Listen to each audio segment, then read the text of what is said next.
Yo, so guys, welcome back to another video. This is a reaction to how to split a city in half, and it's about Berlin. Yeah, that's pretty much it. We're going to just jump into this. I mean, I'm assuming everyone knows what this is about. It's from, I say that, it's from World War II, isn't it?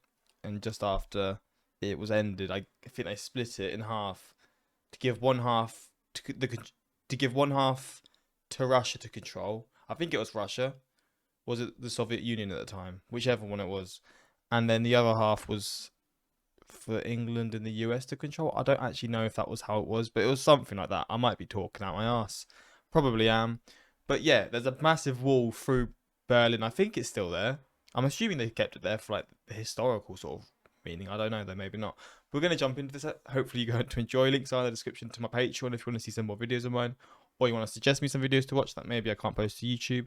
Links are all in the description. But let's jump into this and see this video. This video is sponsored by CuriosityStream.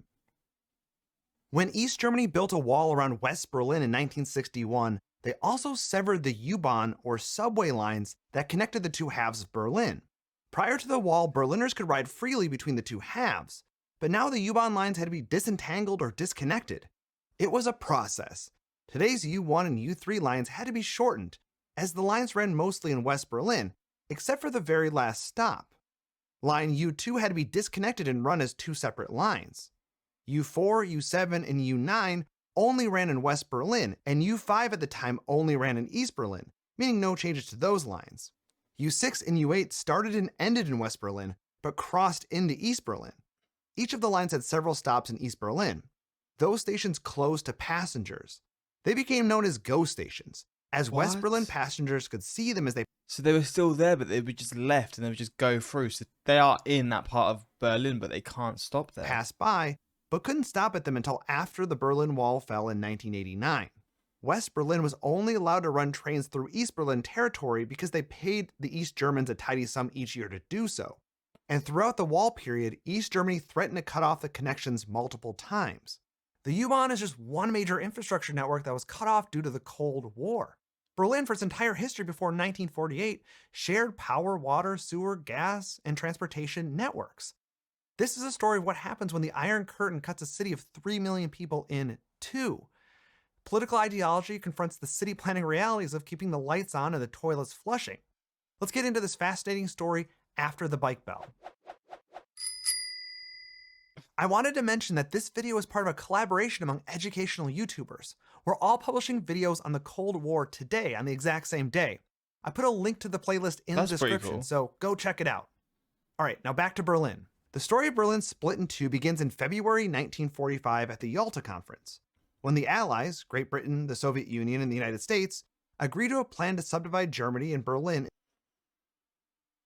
So England got this part of Germany, the Soviet Union got this part, and then France and the US got these parts. Into 4 sectors. The French were eventually included and would administer one of those zones. Those sectors took effect after the war later that year. Here's what they looked like in Berlin. You can see that the Soviet Union has the largest part of Berlin at about 45% of the land area and home to 1.1 million residents. The other 3 sectors had about 2 million residents in total. Berlin was also wholly surrounded by the Soviet sector of Germany. This imbalance wasn't concerning at the time because the Allied control of Berlin and Germany was meant to be just temporary. And despite these separate administrations, the city itself felt whole. People could move freely from one sector to the next, and all of the utilities crossed boundaries just fine. And then the Soviet Union started wanting to be the next powerhouse, I guess. Maybe it's sort of because then things soured, I guess, straight after the World War. And then I guess that's why the wall was made. I didn't actually know why the wall was made. I've never learned about it. So I guess this hope, well, yeah, he's going to tell me about it, but I've never known why it was built. I assume maybe there was a feud between the countries, but I don't actually know. The Battle of Berlin had decimated the city, but much of the city's essential infrastructure, its water, sewer, electricity, gas, and U-Bahns, survived unscathed, and by the end of the year, most of it was back to full strength.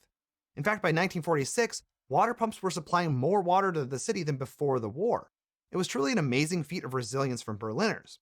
But it took until about 1947 for the electrical infrastructure to get back to full-ish strength, mostly due to the time associated with repairing and building power plants and a coal shortage. 1948 was the year when everything changed for Berlin and where the split really happens. From 1945 to 1948, relationships between the Western Allies and the Soviet Union began to sour as the boundaries of the Cold War began to take shape.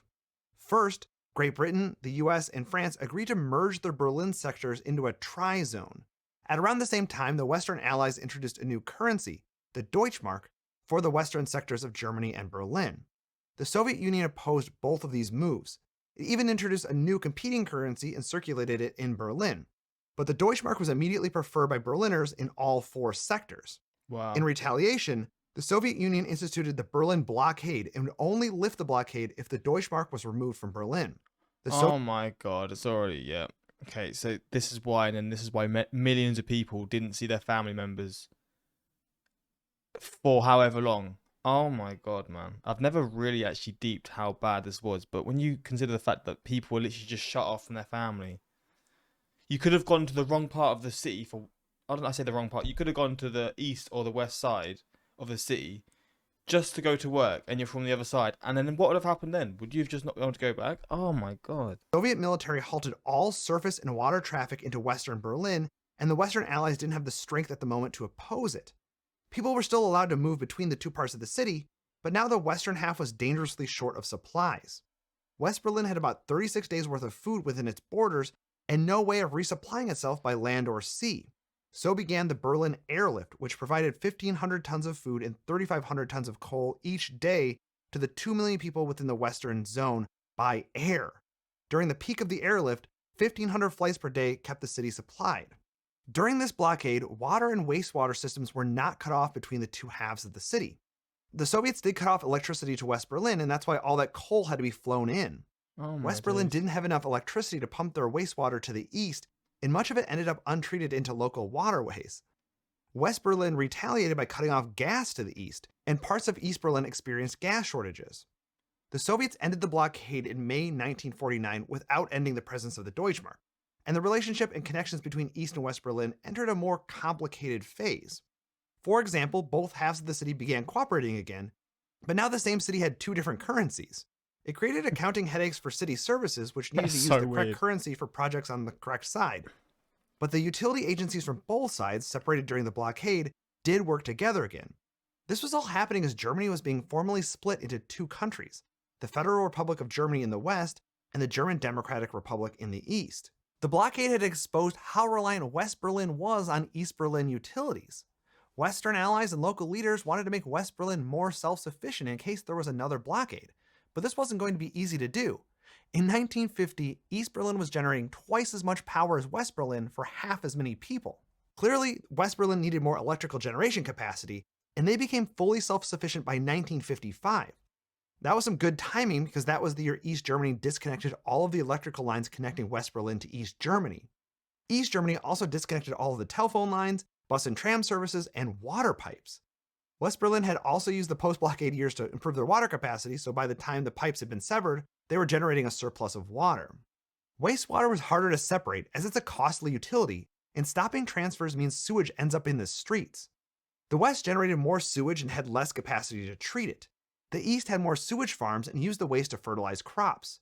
They wanted the sewage from the West, and the two sides kept up the connection and relationship throughout the Cold War. It was a mutually beneficial arrangement, and nobody wanted to disrupt it. That said, West Berlin did continue to add sewage treatment capacity as a hedge, and as that happened, the East made sure every bit of its sewage flowed into its own plants and nothing was shipped to the West to maintain their agricultural production. At the same time West Berlin's infrastructure was becoming more self-sufficient, it also became a loophole for defectors in the East to exploit. A hole in the Iron Curtain, you could say. The border between East and West Germany was closed, but people could still move freely between East and West Berlin. So if you were looking to leave the Soviet bloc, you could cross over into West Berlin and catch a flight out. Oh, wait, you'd have to fly. Wait, what? This was a loophole that 3.5. Oh no, you would get there and then you could fly out. But people could still move freely between East and West Berlin. So if you were looking to leave the Soviet bloc, you could cross over into West Berlin and catch a flight out. Oh. This was a loophole that 3.5 million East Germans took advantage of during this era. Fair enough. I mean, they definitely took the right thing to do because after this it was going to get worse, no? Right. And not all defectors got on a plane.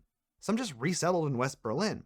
West Berlin grew by 200,000 people during this period, while East Berlin's population declined by nearly that same amount. Worse still for East Germany was that they were seeing a serious brain drain as highly skilled workers left for the West. This was the impetus for the Berlin Wall, which started as a mess of wire entanglements and fences on August 13, 1961. More permanent fortifications were added as the years went on. This put an end to the defector loophole and also cut off all daily trips between East and West Berlin. It's important to understand that the wall was very different than the blockade. Goods were allowed to travel to and from the city, so no airlift was needed. The wall tragically split families in two and separated people from their jobs. West Berlin and West Germany's economy was stronger at the time, so many people worked in West Berlin for the higher wages and lived in East Berlin for the lower cost of living. Wow. Obviously, this was no longer possible with the wall. Now, the wall went up so fast in the middle of the night that some people working the night shift in one part of the city couldn't return home to their homes in the other part of See, this is what I'm saying. You literally go to work and then you can't go home. This is insane, man. This isn't even that long ago that this sort of stuff happens. Like, what? the city right away. Now, East German authorities made some exceptions for crossing the border, things like visiting cemeteries, visiting an ill relative, some holidays, and other personal moments. The Berlin Wall also basically extended to the transit system below ground. Like I mentioned in the intro, 2 West Berlin lines passed through East Berlin, and several stations became GO stations. But one station, Friedrichstrasse, remained open as a checkpoint where people could pass through the border if they had the proper permission and paperwork. There was another transit network spanning the two halves of the city, the S-Bahn, a commuter rail system. The S-Bahn station at Friedrichstrasse was split in two, and Western passengers were allowed to use one half of the station to transfer onto the U-Bahn. The S-Bahn ring around Berlin was cut. Much of the S-Bahn was located in East Berlin, in contrast to the U-Bahn mostly located in West Berlin. What East the Berliners hell? continued to use it and expand lines during the Cold War. The entire S-Bahn system was operated by East Germany, even the parts of it in West Berlin, and many West Berliners boycotted it so they wouldn't support their political opponents. As for all the other utilities, the wall didn't mean any big changes. West Berlin was largely self-sufficient by this point, and other agreements like wastewater treatment remained in effect during the wall era. The Berlin Wall encircled all of West Berlin, not just the part where West Berlin bordered East Berlin. And like I said, the wall was primarily for keeping defectors out of West Berlin, but it also reinforced West Berlin's isolation. East Berlin had an immediate connection to the surrounding countryside to keep the city fed and help integrate it into So there was walls around this part as well. Oh my the national god. economy. West Berlin was an island, and that had a massive impact on it, particularly in the late 40s and early 50s.